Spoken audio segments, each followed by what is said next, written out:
Sudah muncul ya, Kak? Oke, muncul ini. Sudah terlihat ya, teman-teman ya? Aman. Oke, sekali lagi saya mohon maaf untuk kesalahan teknisnya. Boleh next ya, Mas Haji?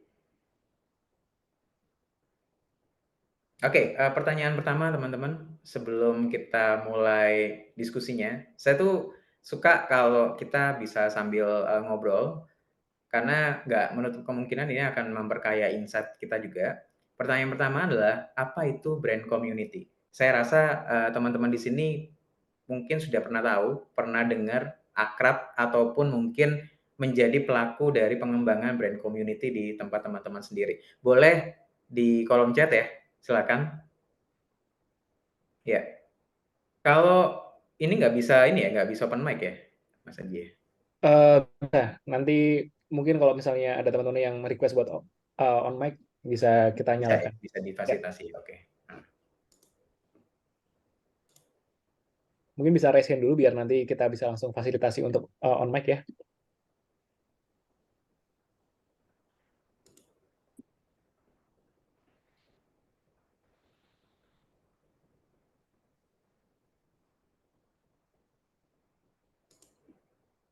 yuk, ada yang mau jawab nggak? Ini lumayan banyak loh yang hadir. Ada yang mau jawab kah? Apa itu brand community? Nggak usah takut salah, jadi nanti kita akan bahas ini bareng-bareng. Teman-teman, silakan. Biar kelas kita jadi lebih seru ya. Silakan. Ada yang mau jawab? Kayaknya belum ada yang jawab ya. Oke. Komunitas brand. Bentuk komunitas yang terspesialisasi. Mantap nih jawabannya nih. Komunitas yang terbentuk dari kumpulan brand. Oke. Terima kasih Kak Albert, Bang Mikael, dan juga Mas Haji juga ikutan jawab. Thank you. Oke, boleh next Mas Haji. Nggak ada yang salah dengan jawaban itu ya, teman-teman. Ini hanya redaksionalnya aja. Jadi brand community itu adalah wadah sekelompok orang yang memiliki minat yang sama terhadap suatu brand. Jadi yang penting kata kuncinya adalah minat yang sama ya.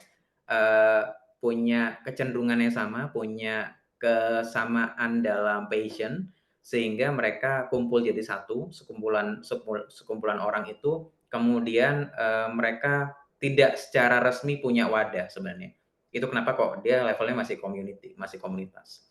Tapi, yang kata kuncinya adalah, sekelompok orang yang memiliki minat yang sama terhadap brand ataupun produk yang disatukan oleh kecintaan terhadap brand dan pengalaman yang dirasakan, serta manfaat yang diberikan oleh suatu brand.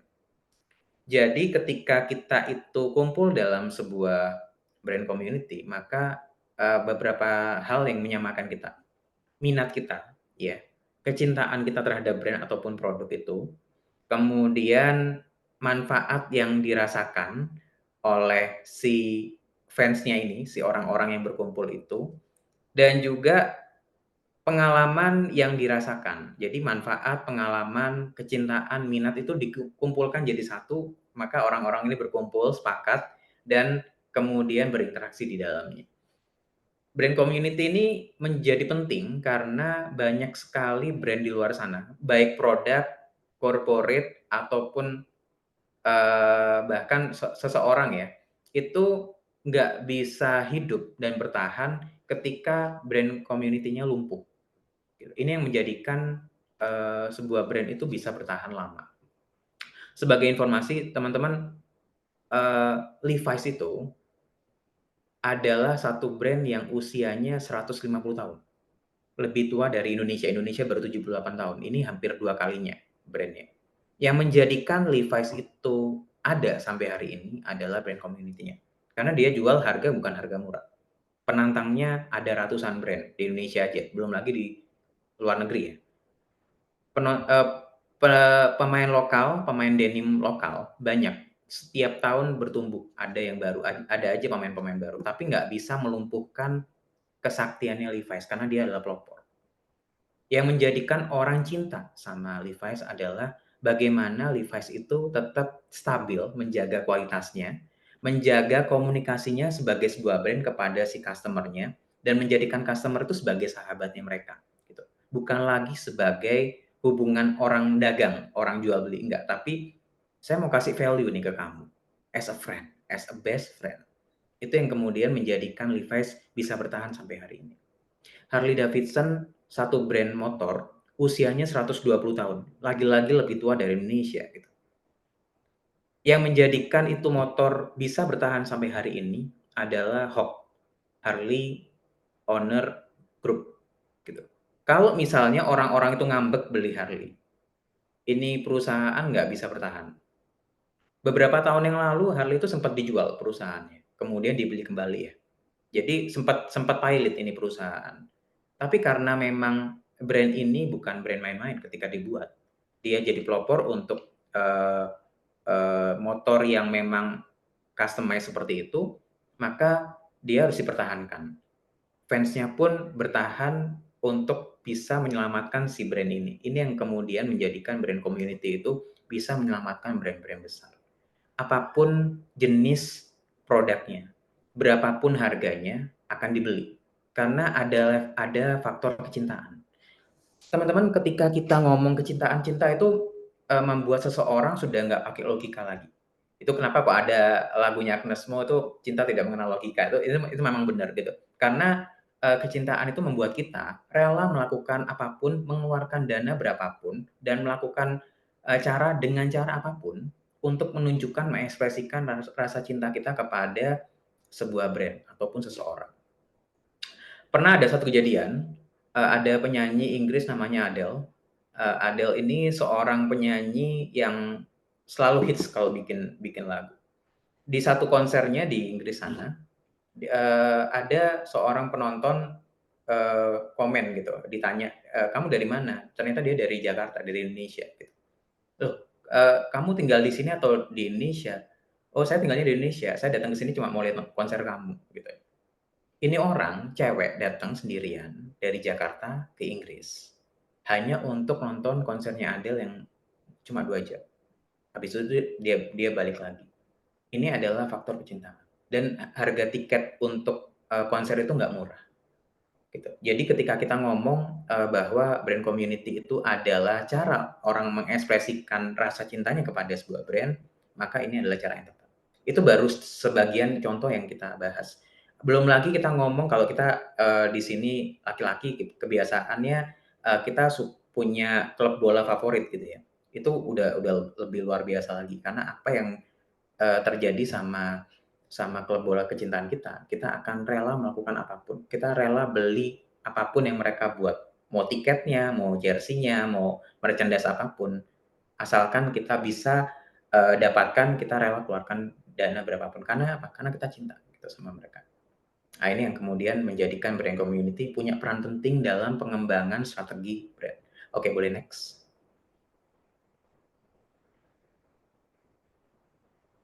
Oke, tipe brand community itu ada 2, teman-teman. Yang pertama adalah online brand community, yang kedua adalah offline. Jadi ini tipe dari bagaimana cara kita berinteraksi sebenarnya.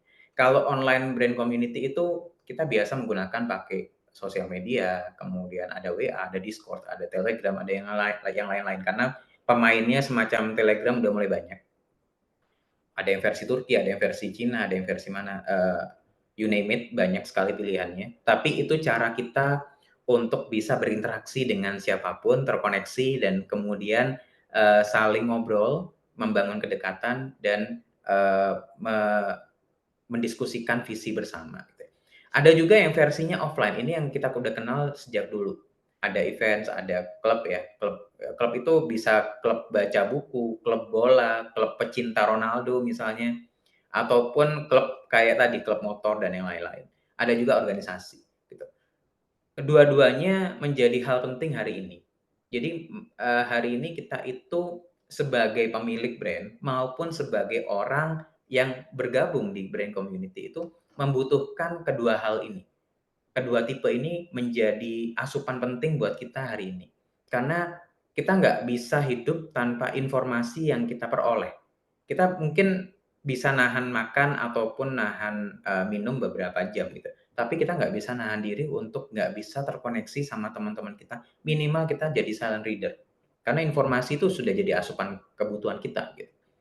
Nah, ini yang kemudian bisa dimanfaatkan sebagai channel untuk bisa membangun brand community yang efektif.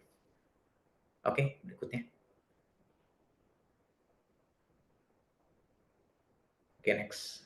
Nah, oke, teman-teman, dalam dalam pengembangan brand community kita mengenal ada 3 bentuk community affiliation gitu.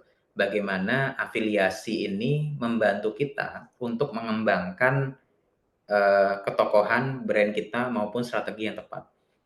Saya merujuknya dari Jam Associate. Mereka ini merumuskan 3 pendekatan, 3 macam pendekatan yang kemudian memberikan pengaruh tentang model-model, brand community yang umumnya ada di luar sana gitu. Kita coba bahas satu-satu ya.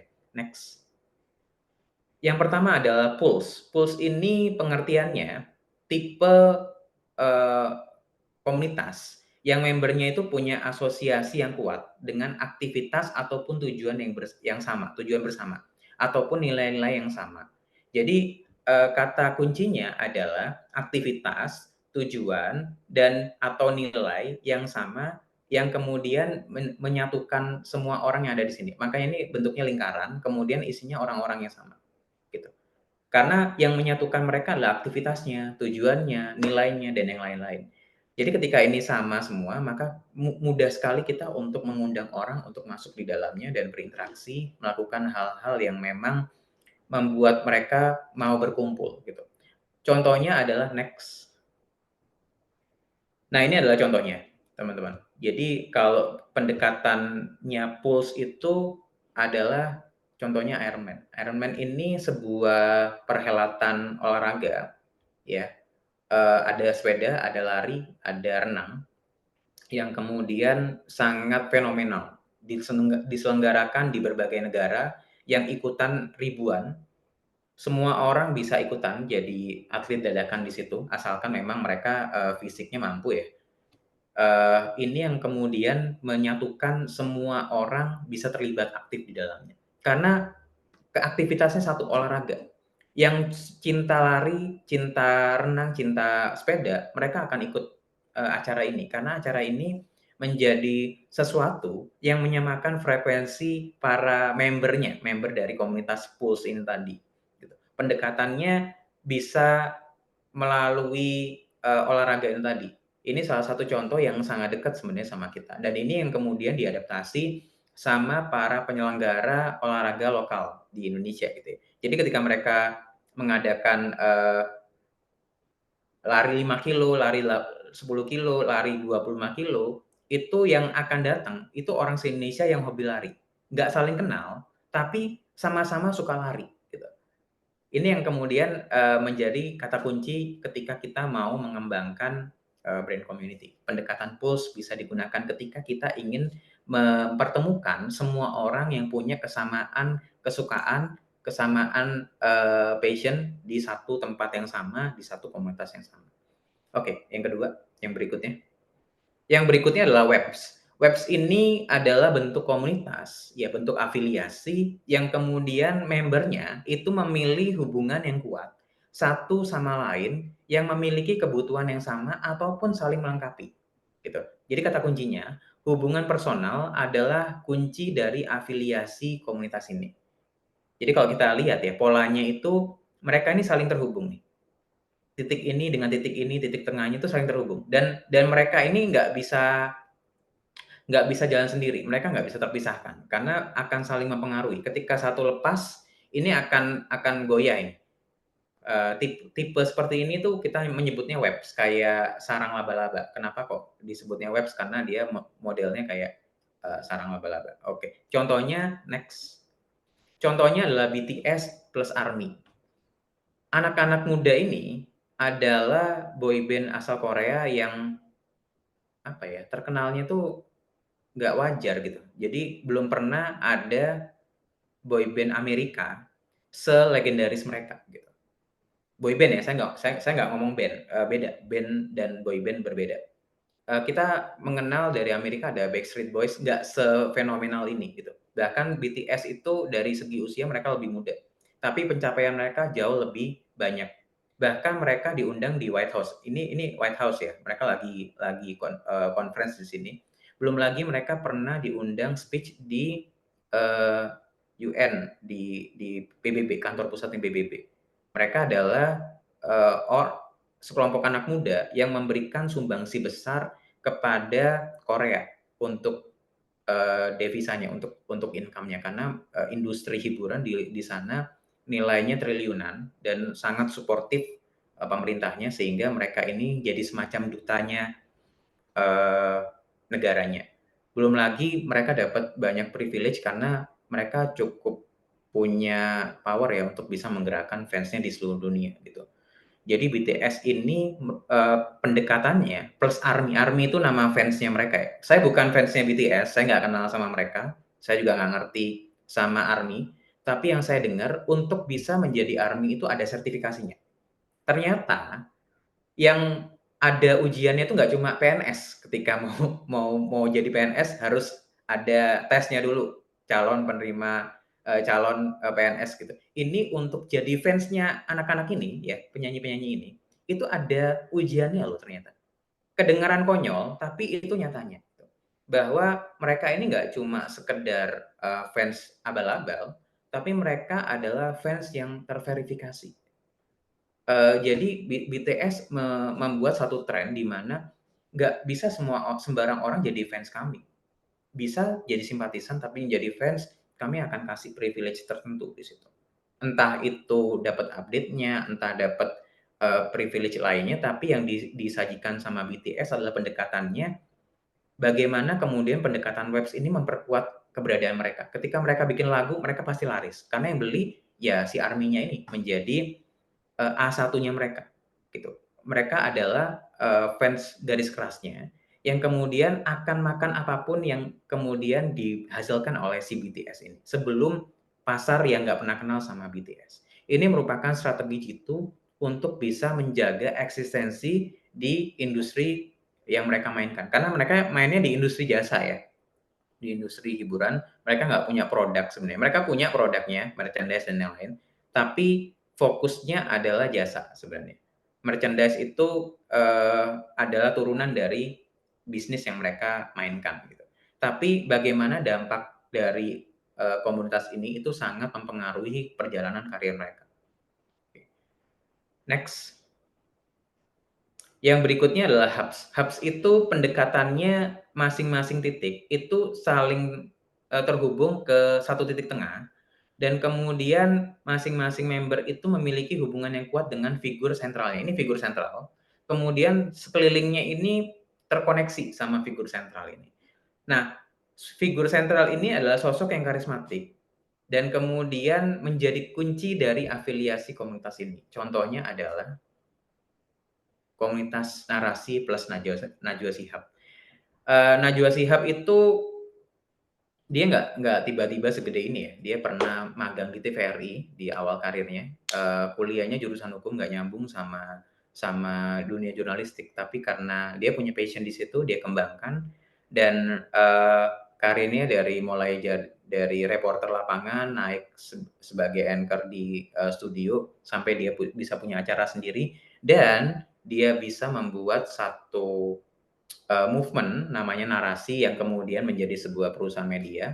Itu merupakan cara pendekatan hubs, di mana ini semua terjadi karena figurnya si Najwa Shihab. Ini tentang personal brand ya. Personal brand-nya Najwa begitu besar sehingga dia menjadi induksi ataupun ngasih pancaran ke sekitar-sekitarnya untuk bisa connect sama dia. Sehingga di hari-hari sekarang kita tahu bahwa Najwa Shihab ada di mana-mana, gitu. Dia bukan lagi kita kenal sebagai jurnalis biasa, tapi dia adalah figur yang mewakili anak-anak muda, gitu. Jadi apa yang dilakukan sama Najwa Shihab adalah menarik, gitu. Bagaimana dia mengembangkan komunitasnya dengan pendekatan hubs tadi, mengkoneksikan semua possibility yang ada, yang semua kemungkinan yang ada di dalam satu wadah yang sama yang kemudian menguntungkan dia dari sisi figurnya, kemudian si narasinya jadi begitu besar. Padahal ini masih baru, hitungannya belum 10 tahun. tapi dia sudah sangat besar dan sangat powerful, event-nya banyak sekali, isinya anak-anak muda berbakat, dan mereka saling mengisi. Tapi semuanya karena personal brand-nya si Najwa Shihab ini. Ini pendekatan dari model hubs. Oke, next. Oke, pertanyaan berikutnya, kenapa brand community penting? Ada yang mau jawab nggak nih?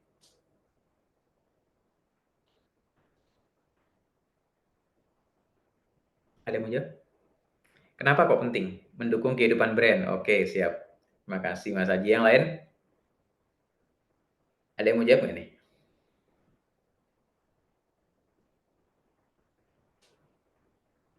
Oke, boleh next? Oke, menjaga eksistensi sebuah brand, investasi untuk brand. Oke, terima kasih, jawabannya semuanya. Oke, jadi ada beberapa hal yang menjadikan, brand community ini penting. Yang pertama, eee, komunitas ini akan mampu menaikkan brand loyalty.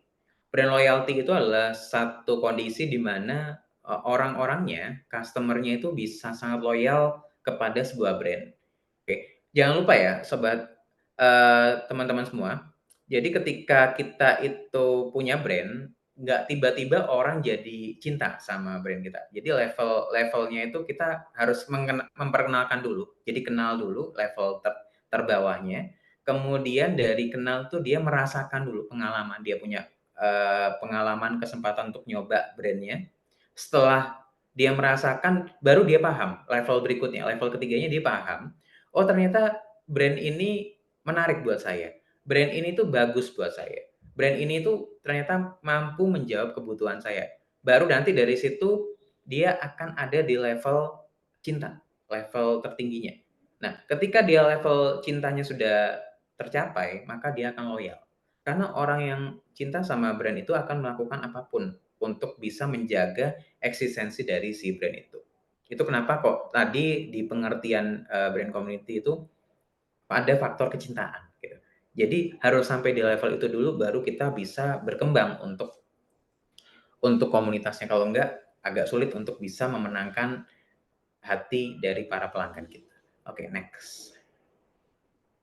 Yang kedua adalah, brand community itu adalah strategi bisnis, udah pasti.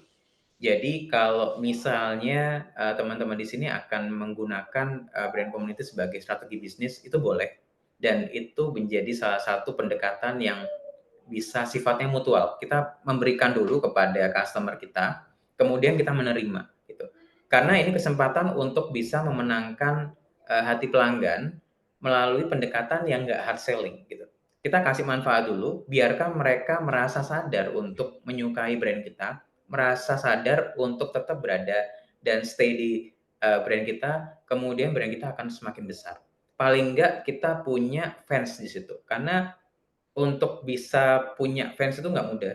Kita harus membuktikan bahwa kita layak untuk disukai, dicintai, sehingga fans kita itu nggak akan tergoda sama brand-brand lain. Setiap hari teman-teman, ada pemain baru di industri yang kita mainkan yang bermunculan, dan pastinya mereka juga telah mempelajari kita.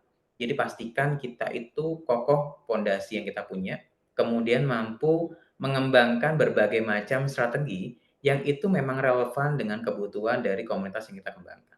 Oke, next. Yang berikutnya, ini adalah cara untuk melayani orang-orang di dalamnya. Bagaimana kita itu ketika punya komunitas, ini tentang melayani.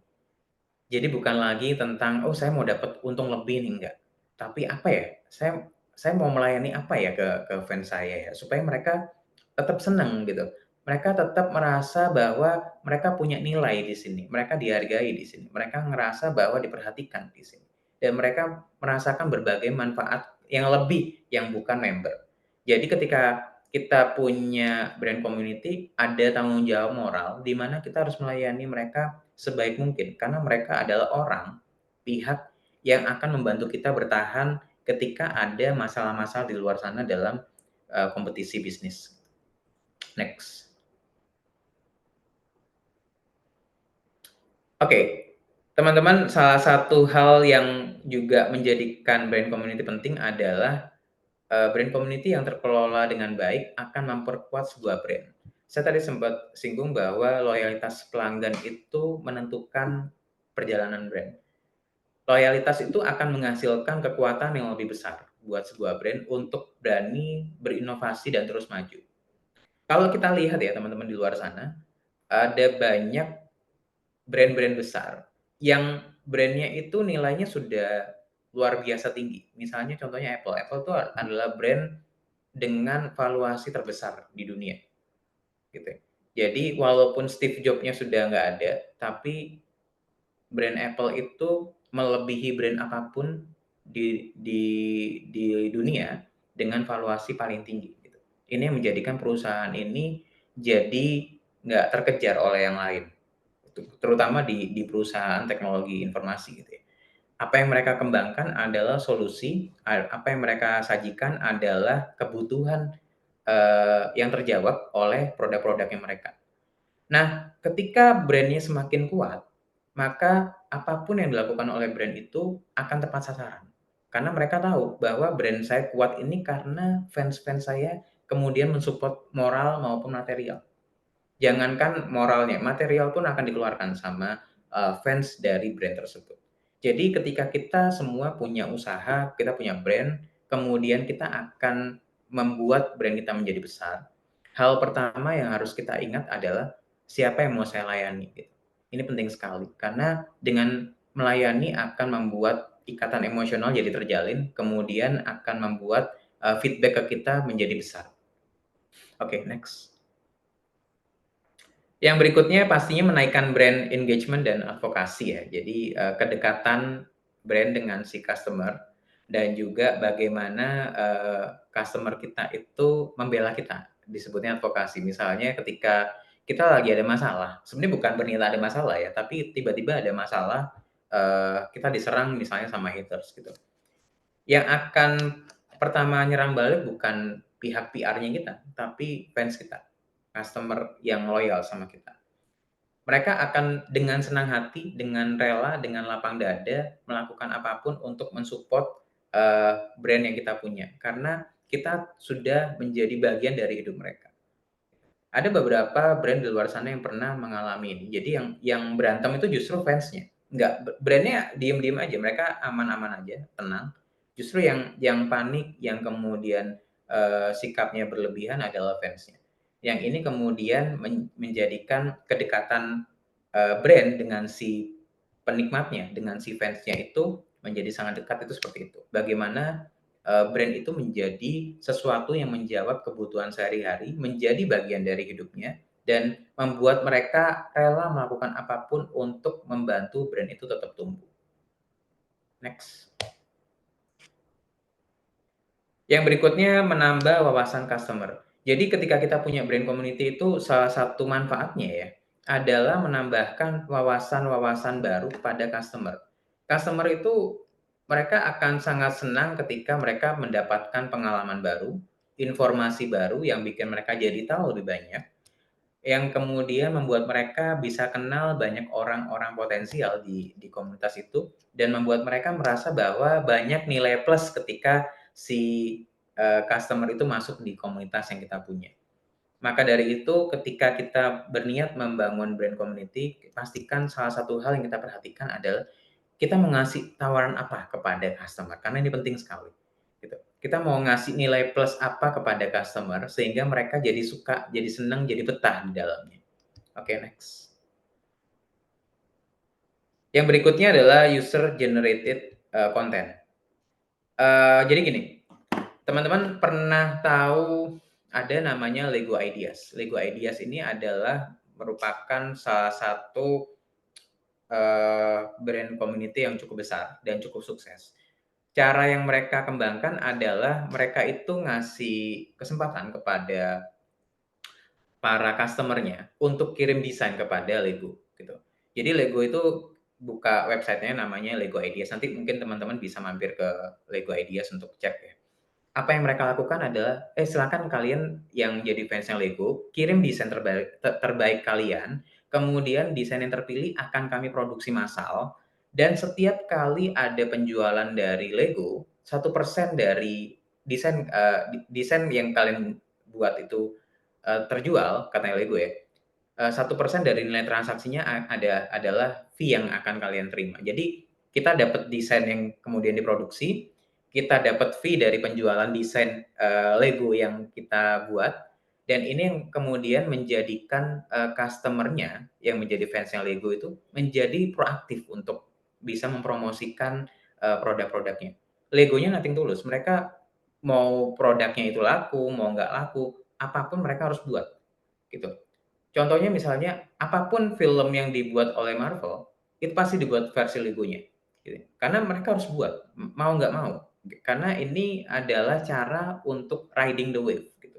Mereka adalah perusahaan industri kreatif. Mereka bukan lagi perusahaan mainan biasa ya, tapi mereka adalah pelaku industri kreatif.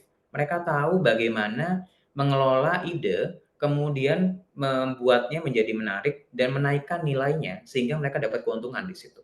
Nah, pendekatannya adalah user generated content.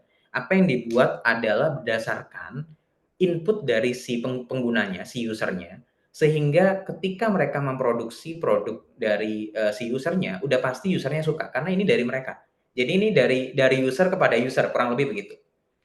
Sehingga si Legonya tetap bisa bertahan. Ini satu sisi yang cukup pendekatannya cukup jenius dan bisa membuat mereka tetap nggak punya lawan, gitu. Sampai hari ini Lego belum punya lawan. Walaupun ada beberapa, perusahaan-perusahaan mainan lain yang mencoba untuk melakukan pendekatan yang sama. Oke, next. Kalau tadi itu apa yang menjadikan brand community itu penting, sekarang kita masuk ke langkah-langkahnya ya, teman-teman ya. Yang pertama adalah mengidentifikasi target audience. Kita tuh harus kenal sama audience kita tuh siapa, ya. Secara demografis, demografis itu terkait sama usia, sama gendernya, tinggalnya di mana, ya, kesukaannya apa. Kalau tinggal di mana dia secara geografisnya, tapi, kesukaan, gaya hidup itu kita perlu tahu. Karena ini akan mempengaruhi pendekatan, gaya komunikasi, lalu konten seperti apa yang akan kita sampaikan kepada mereka. Jangan sampai touch point itu titik sentuh kita kepada si customer itu nggak tersampaikan. Karena, semuanya harus serba terukur supaya ketika kita buat produk ataupun jasa, itu tepat guna, tepat sasaran. Oleh karena itu tahapan pertama adalah target audiensnya kita kenali dulu. Usianya berapa sampai berapa, pekerjaannya apa, dia laki perempuan, etnisnya apa, karena misalnya kita mau jualan, eee, nasi pecel gitu misalnya. Tapi kita jualnya di Amerika, ke orang Amerika yang mereka nggak suka pedes misalnya. Ternyata, bumbu yang kita buat pedes. Nah, ini nggak tepat sasaran, gitu. Mereka mungkin suka makan nasi, tapi, makan nasi pecel sesuatu yang baru buat mereka. Sehingga kita butuh pendekatan yang tepat ketika kita memperkenalkan kuliner Indonesia ke orang-orang di Amerika, misalnya seperti itu.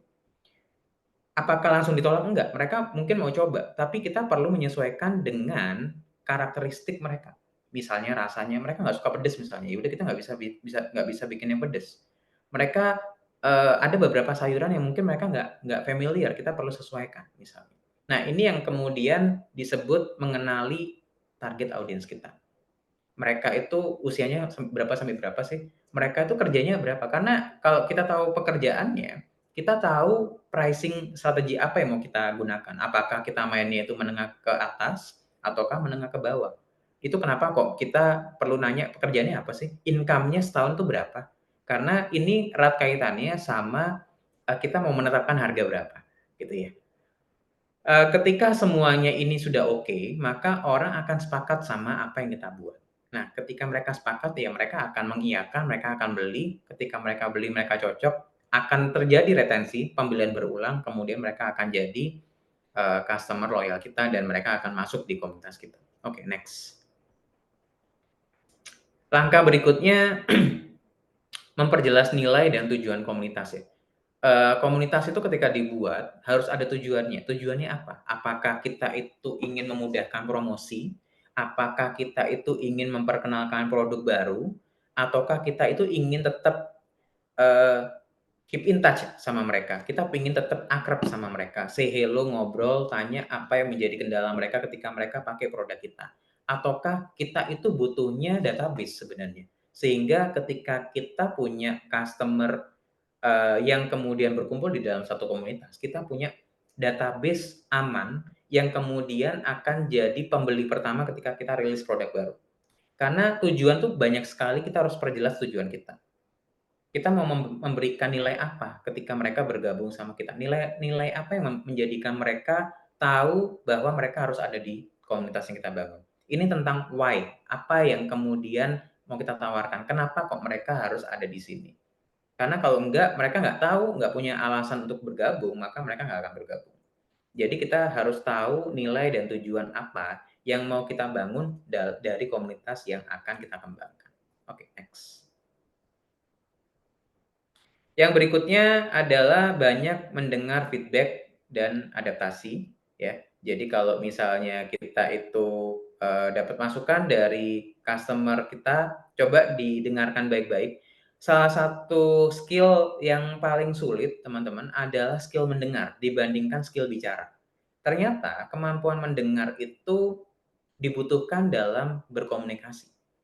Seorang communicator yang hebat adalah seorang pendengar yang hebat, udah pasti. Karena dia akan mencoba mengolah berbagai macam informasi yang ada di kepalanya, mengolahnya menjadi satu satu amunisi untuk menjadi bahan bicaranya ketika dia menjadi seorang public speaker.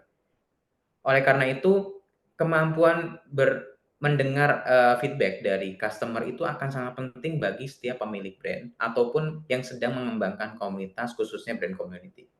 Yang kedua adalah kemampuan adaptasi. Jadi ketika, kita sudah dengar feedback-nya, kita mau perbaiki dengan cara apa? Supaya apa? Kita tetap punya nilai, tapi kita bisa beradaptasi sama kebutuhan dari customer yang kita miliki. Oke, next. Yang berikutnya, pastinya kita perlu melakukan evaluasi dan mengukur kesuksesan ya. Nggak ada ceritanya, kita selesai di tahap terakhir dan kita enak-enakan, nggak. Hal paling sulit dalam membangun komunitas adalah bukan saat membangunnya, tapi saat merawatnya. Maintenance itu jauh lebih sulit, jauh lebih menantang, jauh lebih kompleks permasalahannya, sehingga dibutuhkan kemampuan evaluasi dan kita harus menetapkan standar kesuksesan itu kita perbarui setiap waktu. Jadi ketika kita sudah achieve satu target, kita harus naikin lagi. Karena kalau enggak, nantinya kita akan terlalu nyaman di zona yang kita anggap zona nyaman, tapi justru ternyata kita tertinggal jauh sama brand-brand lain yang juga mengembangkan cara yang sama untuk bisa mengambil alih komunitas yang kita bangun. Oke, next. Ternyata udah habis. Oke, terima kasih. Itu aja dari saya. Kita bisa lanjutkan dengan diskusi ya. Silakan, saya kembalikan ke Mas Haji. Oke, thank you so much Mas Haikal buat ilmu yang insightful banget. Nah, kalau misalnya teman-teman tadi udah punya pertanyaan yang menggebu-gebu nih seputar community branding, brand community, sorry, bisa langsung kita buka diskusi tanya jawab. Dan kalau misalnya teman-teman pengen langsung tanya ke Kak Haikal, bisa request buat on mic ya. Silakan buat teman-teman, kapan lagi nih bisa langsung ngobrol dengan pakarnya brand community yang juga sekaligus founder brand Beranda. Oh, BTW Kak, mungkin tadi sempat ke-skip nih, kalau bisa dikasih informasi Kak buat Beranda tuh apa? Oh ya, tadi sempat ke skip ya. Jadi Beranda Brand ini sebuah brand agency yang saya kembangkan untuk bisa mensupport para pengusaha lokal sebenarnya. Jadi, kami sangat senang sekali bisa ngelihat, brand-brand lokal kita bertumbuh. Jadi, Beranda Brand banyak, membantu pengembangan brand, para pelaku usaha lokal sebenarnya, Mas Haji, gitu. Oke deh. Oh ya, kalau misalnya nanti mungkin setelah acara ini teman-teman masih ada pertanyaan yang tiba-tiba muncul nih, bisa connect ke Kak Haikal nggak ya? Boleh boleh, silakan. Saya sangat senang sekali bisa connect sama teman-teman yang ada di sini. Oke. Mudah-mudahan nanti bisa memberikan, informasi yang sesuai sama yang Hmm. dibutuhkan sama teman-temannya. Berarti untuk infonya ada di sini ya Kak, sebentar. Di sini, mana ya? Ini ya? Ya, itu. Oke, jadi teman-teman nanti kalau misalnya setelah acara ini kepikiran pengen tanya mengenai branding, feel free buat kontak sama Kak Haikal, ada di Instagram @haikal_basagili atau di nomor WhatsApp-nya juga. Dan di akun Solos juga udah ngupload juga untuk poster acara ini dengan tag di LinkedIn Kak Haikal, atau pengen connect secara profesional di LinkedIn, feel free. Dan pastinya Kak Haikal tadi juga udah memberikan izin buat teman-teman kalau misalnya pengen casually connect dengan Kak Haikal. Jadi feel free buat nanti after event juga tetap bergabung dengan komunitas Solos juga, dan mungkin Kak Haikal juga bisa bergabung dengan komunitas Solos yang nantinya teman-teman di sana aktif banget setiap harinya update perkembangan dari bisnis jasanya dan juga tantangan-tantangan yang dihadapin. Dan siapa Oke. tahu untuk next time-nya Kak Haikal juga bisa bergabung di Solos Learn episode 9 sebagai mungkin kolaborator juga, atau bahkan atau penonton buat bisa belajar dari teman-teman yang lain juga. Nah, kalau misalnya untuk teman-teman yang malam hari ini bergabung dan belum join dengan komunitas Solos, feel free buat gabung yang ada di komunitas Solos di WhatsApp dan juga di Discord. Tapi kami mostly aktif di WhatsApp ya, ada di bit.ly/komunitas Solos 2 atau di scan QR berikut ini. Oke, ada pertanyaan nih Kak. Uh, ada dari Kak Rizka. Iya. Dia dia agak terlambat join, tapi pemaparan terakhir mau nanya soal pendekatan audiens. Apakah pendekatan behavior customer atau audiens itu juga bisa dilakukan dalam community brand? Oh bisa bisa.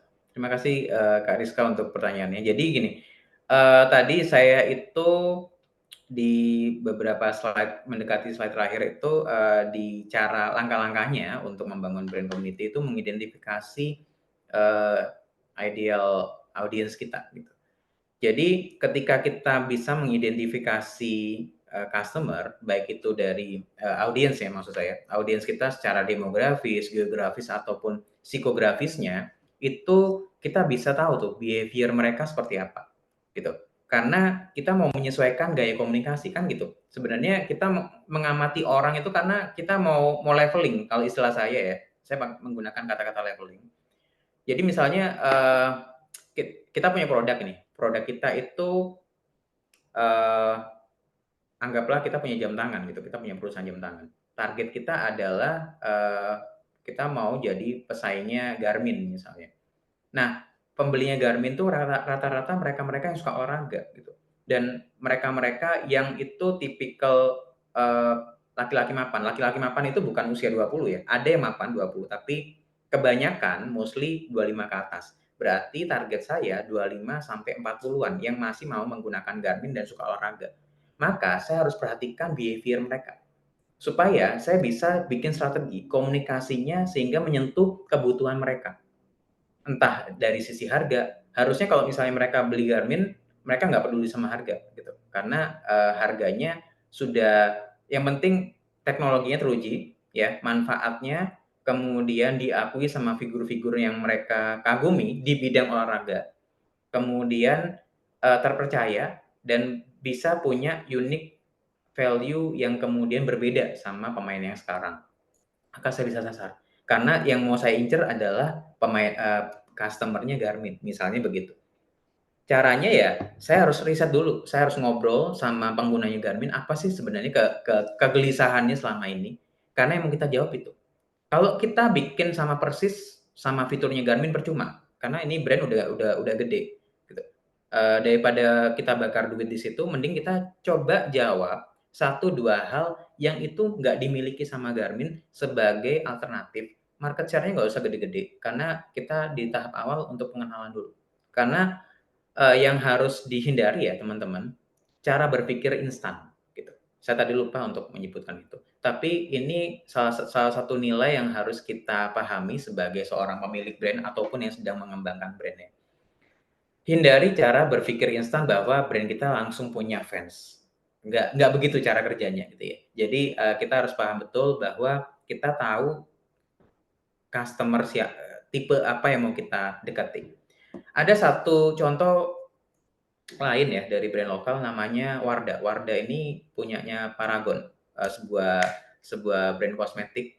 Nah, Paragon itu punya banyak sekali brand, salah satunya Wardah gitu. Wardah salah satu brand yang cukup fenomenal gitu. Usianya sudah lebih dari 25 tahun.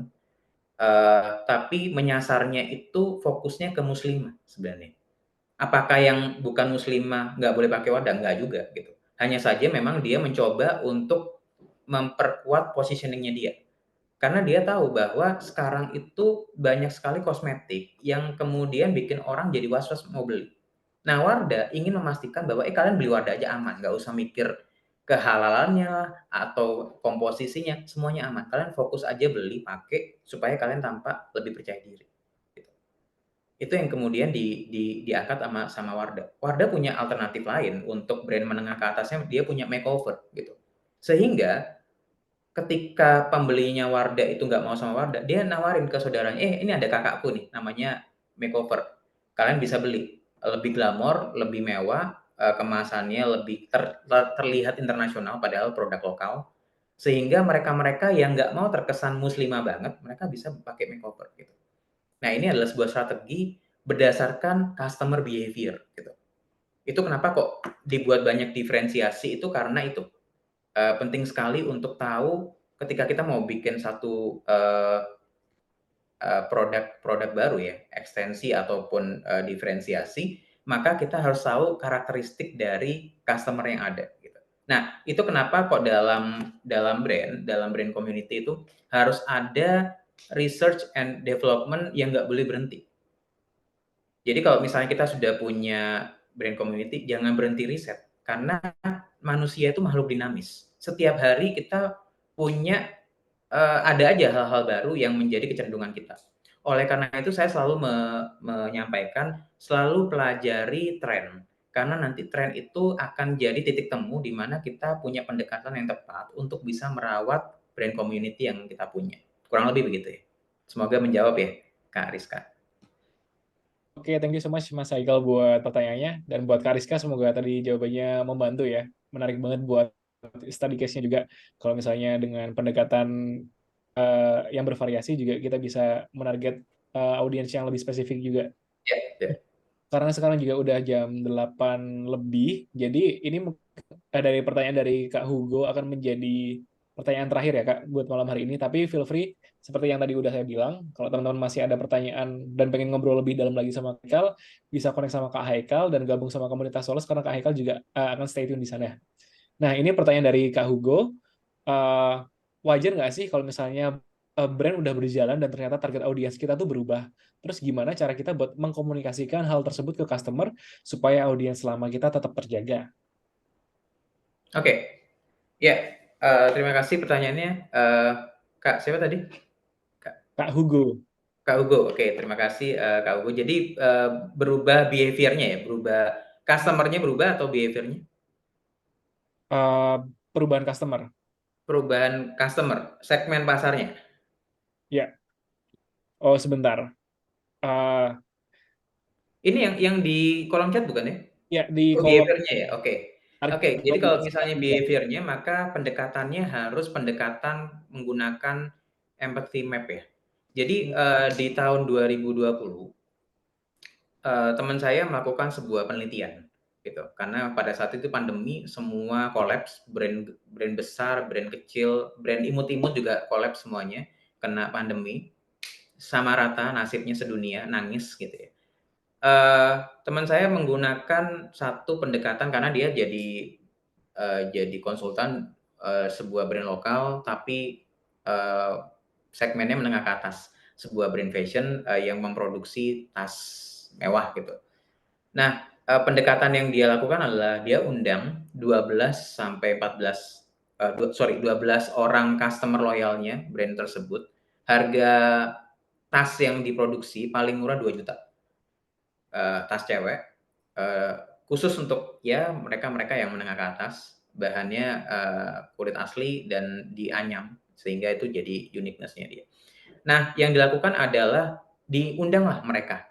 Apa yang menjadi kekhawatiran, kegelisahan, kemudian apa yang mereka nggak suka dari brand itu. Pendekatannya adalah empathy, menggunakan empathy map ya. Jadi mereka mencoba untuk melihat dari sudut pandangnya si customer. Apakah yang dirasakan si customer pada saat itu? Yang kayak tadi saya bilang ya, kita makhluk dinamis gitu. Kalau kita tiap hari makan menu yang sama, kita udah pasti bosan. Kita ingin variasi. Sama seperti, customer kita, ketika behavior-nya berubah, pasti ada sesuatu di situ. Nah, lanjut yang tadi, jadi apa yang dilakukan oleh teman saya adalah mereka mewawancarai 12 orang itu secara satu persatu. Mereka ketemu, mereka tanyakan lebih dalam, lebih intens, kira-kira menurut si customer itu baiknya si brand ini harus melakukan apa. Gitu. Karena ini customer loyal, udah pasti mereka ketika si brand rilis produk, berapapun harganya dibeli sama mereka. Karena brand ini customer-nya nggak bisa banyak, karena menengah ke atas ya, customer-nya nggak bisa banyak dan produknya pun harus benar-benar mencerminkan bahwa ini produk mahal. Gitu. Oleh karena itu pendekatannya dilakukan secara intens setelah beberapa kali pertemuan, mereka bikin satu formula yang tepat. Gitu. Nah, yang dilakukan adalah ternyata si customer itu bermasalah sama model tasnya. Ternyata. Nah, ini disebut behavior. Mereka jenuh sama model yang gitu-gitu aja, gitu. Mereka ingin warna baru, mereka ingin tas yang kemudian mencerminkan bahwa tas ini kayak punyanya LV ataupun Hermes gitu. Nah, mereka butuh itu, tapi harganya nggak miliaran juga gitu, yang diharapkan sama mereka. Dan itu yang dilakukan sama si brand ini. Mereka mendapatkan informasi, kemudian mereka memperbarui, menjadikan informasi itu sebagai amunisi mereka untuk menjawab perubahan behavior-nya. Nah, ini yang disebut keterlibatan customer yang tadi saya sempat singgung di user generated content gitu. Pendekatannya seperti itu, melalui pendekatan empathy map. Jadi, kita berempati kepada si customer, tanya kira-kira mereka maunya kayak gimana, memposisikan diri kita seolah-olah kita customer-nya, dan kemudian menemukan titik temu di situ. Nah, ini bisa diterapkan di semua jenis brand ataupun jasa yang kita punya ya. Khususnya memang, ketika kita punya, customer base yang sudah sangat setia sama kita, itu yang kita harus rawat gitu. Kita harus pantau terus, mereka ada kekhawatiran apa, atau mereka ada kegelisahan apa, atau mereka itu ada kecenderungan apa. Karena setiap hari customer kita diincar sama pemain lain, teman-teman. Jadi pastikan kita care dan kita berkomunikasi secara aktif sama mereka. Tanyakan aja maunya apa yang mereka suka dan nggak suka sama, produk kita ataupun brand kita. Pasti ketahuan nanti, solusinya akan seperti apa. Oke, makasih banyak Mas Haikal buat jawabannya dan masuk gue semoga pertanyaan tadi membantu dan kalau misalnya itu beneran case yang beneran lagi terjadi, semoga bisa solve ya dengan jawabannya Mas Haikal tadi. Oke deh, karena sekarang juga udah menunjukkan 8 lebih 15 menit, eh, sudah waktunya buat kita mengakhiri Solo Sloan episode 8 pada malam hari ini. Tapi sebelumnya, eh, saya dari Solos mengucapkan mewakili Soulmate yang hadir pada malam hari ini mengucapkan terima kasih eh, yang banyak kepada Mas Haikal yang sudah bersedia untuk membagikan ilmunya kepada kami dan semoga kedepannya kita tetap bisa berkolaborasi lagi dan buat teman-teman nih yang malam hari ini bergabung jangan lupa untuk bisa gabung komunitas Solos juga karena kita juga mengadakan berbagai macam event seperti Solos Learn yang pada malam hari ini workshop, offline event, lowongan kerja juga, belajar freelancing dan juga networking event bersama freelancer dari seluruh Indonesia. Jadi jangan sampai ketinggalan dan sampai ketemu pada Solution pada episode 9 di bulan depan. Sampai ketemu lagi dan selamat malam. Terima kasih.